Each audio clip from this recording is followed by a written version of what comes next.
Is it almost a case of that win doesn't count for much if you don't back it up this week? Well, in a way, I guess that we've got to make sure that we're backing it up. So yeah, like I said, we were happy that we got the win on the weekend, but now it's really about progressing that now and getting more wins on the board. Further than that, I guess. Obviously, you respect the opponents and they'll be here to play, but you have to beat them to be taken seriously. Yeah, definitely, and that's GWS put a great performance in on the weekend against Sydney. Watching them, they moved the ball well. They're attacking the footy, and that was great. So it will be a good challenge, and they have improved. And I guess coming from last year where we did lose to them, we've got to make sure that we do get the win this weekend. At the end of last year, it was one of the toughest things we'll go through, really, losing John, and I guess this week's a good chance to honour him and get the win for him and the family, and they'll all be over. So it'll be a good chance to put in a good performance and come away with the win. Is that what it's all about? The best way to honour him, I guess, would be with the 4 points. Oh, definitely. That's that's it. Yeah. How do you sort of approach it this week? Do you talk about what as a group, or is it something you just think about individually? We've all thought about it individually, and I've spoken to a few of the boys about how they're feeling and that sort of stuff, and everyone's really making sure that they're focused for the game. There's going to be a lot of emotion around the game and that sort of stuff, but I think that if we can turn up on the night and perform, then that's the best way to go about it. What's the lasting emotion as a player and a good mate? A lasting emotion From you, with John. With John.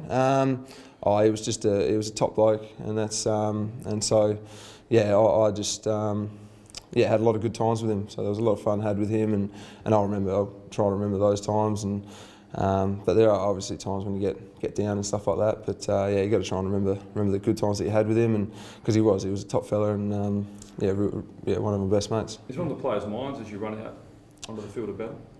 It has been so far, to be honest. I've thought about him every game, really.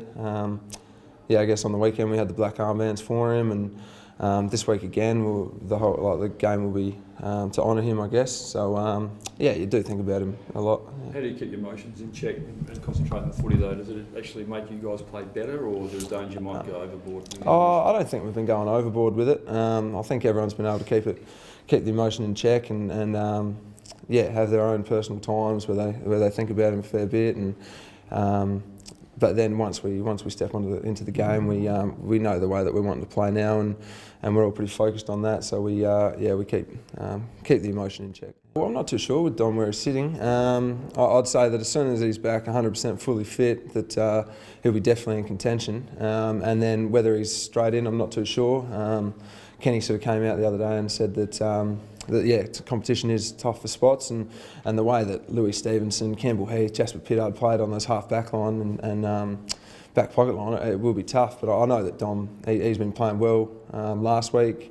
If he has to play SNFL again this week, I'm sure he'll play well again, and then who knows, he'd be right at the top of that order to really push for selection. How far can the team go this year? Oh mate, we don't want to put any limitations on it really. That's we've got to just make sure that we're focusing on each week. It's a bit of a cliche, I know, but for us, for where we came from, we're not putting a limit on where we can go. But a lot of it is about earning respect back, and if that leads to getting in the top 8, then great. But if it doesn't, then we know that we've played. We know that we're going to be trying to play good football all season. And Ollie Wines obviously get a close-up look at training and on match day as well. How important is he for the other midfielders the way he dishes the footy out? Have you seen more impressive 18-year-olds? Oh yeah, he's coming to the game and he's a ready-made footballer. He's a ready-made inside mid, and he's been great. Yeah, the way that he's been training over the pre-season was real strong, and then obviously he showed it on the weekend in the games that. In the game that he can really stand up and play some good footy, so it's been exciting watching him play. You guys would love his work too, wouldn't you? Oh yeah, definitely. Yeah, he's pushed me out, so now I'm just an outside wingman. But that frees me up. I feel pretty fresh now. So, but he's come in and made a big impact, so it's been good. Obviously, you guys did a lot of things right against Melbourne. What were the couple of things that you're most happy with and you like to replicate this week? I think pressure, especially in our inside 50 forward line pressure. I thought it was great. Being able to force them into turnovers and just the way that we moved the ball, I thought secondly was also pretty impressive. So I think that if we can bring those two things again this week, then we'll go a long way to getting the win. It looked like you guys knew exactly what you wanted to do out there. Is that a fair assessment, and is that different to last season? Yeah, well, that's Kenny's come in and he really has simplified the way that he wants us to play, and really puts in 3 or 4 processes, 3 or 4 steps each week as a whole, and we seem to be following them reasonably well. So I think that the way that Kenny's got us playing, he is an inspirational talker and that sort of stuff. So he is a good bloke to get us all revved up and ready to play. So yeah, the boys have been enjoying playing under him. 100th game, mate. Good achievement for you. Yeah. I guess that's 100 games is nice. It's it's a great honour when you look back at your career. You can say that that you've been able to get to the 100 game milestone, and obviously playing 70 odd at West Coast, it was like I thank West Coast for everything they did. They were amazing, and in the 4 years that I was there. But been loving playing back at the Power, and to play the 100th AFL game for the Powers. Yeah, great honour. Who's been the biggest influence on your career to this point, do you reckon? Biggest influence? Well, I always like to say my dad. Yeah, growing up, he's always taught me how to play as a kid and watched me go through, and having played himself, he's probably been a big influence on me, and I guess he's probably been the main one.